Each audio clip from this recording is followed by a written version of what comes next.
Hello everyone, সকাল সকাল খুব তাড়াতাড়ি ঘুম থেকে উঠে পড়েছি কারণ আজকে কিছু কাজ আছে। এই কারণে পুরো বেডশিটটা চেঞ্জ করতে হবে, ঘরের অবস্থা খুব খারাপ। আর এখানে লাগেজটাও পড়ে আছে যেটা আমি এখনও ঠিক করিনি, এই কারণে এগুলো সব ঠিক করব। তো প্রথমে বেডশিটটা চেঞ্জ করে নেব, তারপরে পুরো ঘরটাকে গুছিয়ে নেব।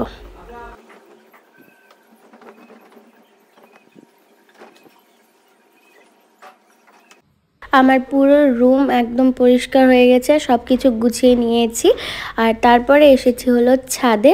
একটু রোদ বেরিয়েছে, সকাল থেকে প্রচণ্ড ঠান্ডা লাগছিল, এই কারণে ছাদে এলাম রোদে বসার জন্য।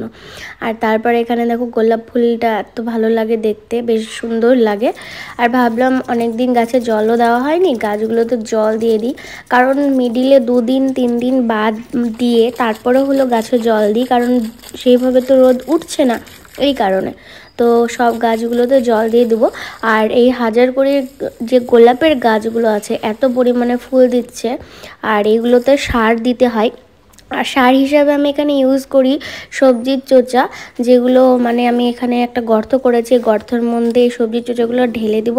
এগুলোকে জল দিয়ে পচাবো আগে, তারপরে এগুলোকে সার হিসাবে ব্যবহার করব, এই কারণে। আর এখানে বাইরে মানে বাড়ির বাইরের দিকে এত ফুল ফুটেছে। আর হঠাৎ করে মার আজকে ইচ্ছে হয়েছে কড়াইশুঁটির কচুরি খাওয়ার জন্য, তো রান্নাঘরে চলে এলাম কড়াইশুঁটির কচুরি বানাবো বলে। তো চলো তোমরা দেখো।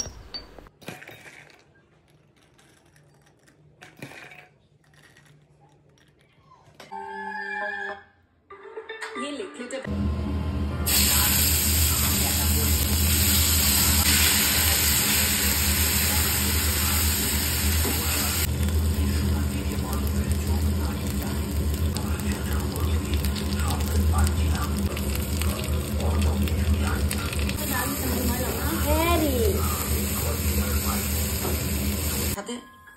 नारी आज तक मोरी मोरी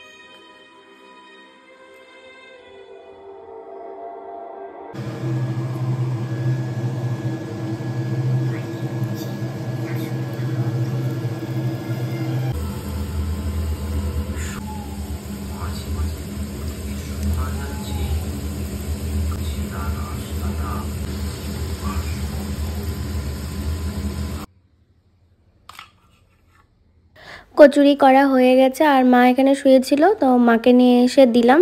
আর হ্যাঁ, তোমরা এর আগেও মানে ভিডিওতে দেখেছো যে আমি ব্যাকগ্রাউন্ড মিউজিকগুলো অফ করি না, ব্যাকগ্রাউন্ডের যে সাউন্ডগুলো থাকে আমি অফ করি না। এই কারণে যখনই আমি কোনো ভিডিওতে মিউজিক ইউজ করছি না কেন, সেটা ইউটিউব থেকে কপিরাইট ক্লেম চলে আসছে আর ফেসবুক থেকে কেস দিয়ে দিচ্ছে, এই কারণে আমি কোনো মিউজিক আর ইউজ করছি না।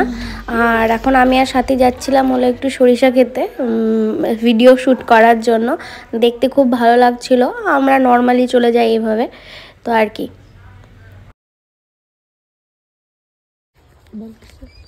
দেখো প্যান্টের অবস্থা, সরিষা খেতে গেছিলাম ভিডিও করতে, তারপরে এই অবস্থা। গাচ্ছানি হলে যা অবস্থা। আমরা ভিডিও আর করতে আসছি 4:30, আর আই মিন 4:30 পৌনে 5টা বাজে। আর লোকে করে ভিডিও রেডি শেডি হয়ে সুন্দরভাবে, আর আমরা একটু চামারের মতো আসছে ভিডিও করতে। কারণটা কি বলতো, ইনস্টাগ্রামের ফিল্টার সুন্দর করে দেবে, আর বেশি কিছু লাগে। মানুষ শাড়ি পরে ভিডিও করে আর আমরা এগুলো পরে চামারের মতো ভিডিও করি। আমরা চামারের মাংস দেয় একদম, আমরা জামা প্যান্ট কিছু নাই। তারপর হঠাৎ করে দেখি এই ছোট্ট বিল্লি ম্যাওটা কোথা থেকে এসেছে আমাদের বাড়িতে, বলতে পারবো না। খুব ঠান্ডাতে কাঁপছিল, তাই এই কারণে ওর থাকার ব্যবস্থা করে দিয়েছিলাম, এখানে ওকে রাখা হয়েছিল। আর আমাদের বাড়িতে যে চুলগুলি থাকে তার কাণ্ডটা দেখো, সে কোথায় ঢুকে বসে আছে দেখো, মানে পুরো বস্তার ভেতরে, ঠান্ডা লাগছে যে এই কারণে। আর বিল্লি ম্যাওটা পরে চলে গিয়েছিল, মানে ও সুস্থ হয়ে যাওয়ার পরে ওর আপন মনে ও চলে গিয়েছিল, ওকে এখানে রাখা হয়েছিল। ও 2 দিন ছিল বাড়িতে, তারপরে ও একাই চলে গেছে। আর কোথায় চলে গেছে ওকে আর খুঁজে পাওয়া যায়নি। তো চলো টাটা।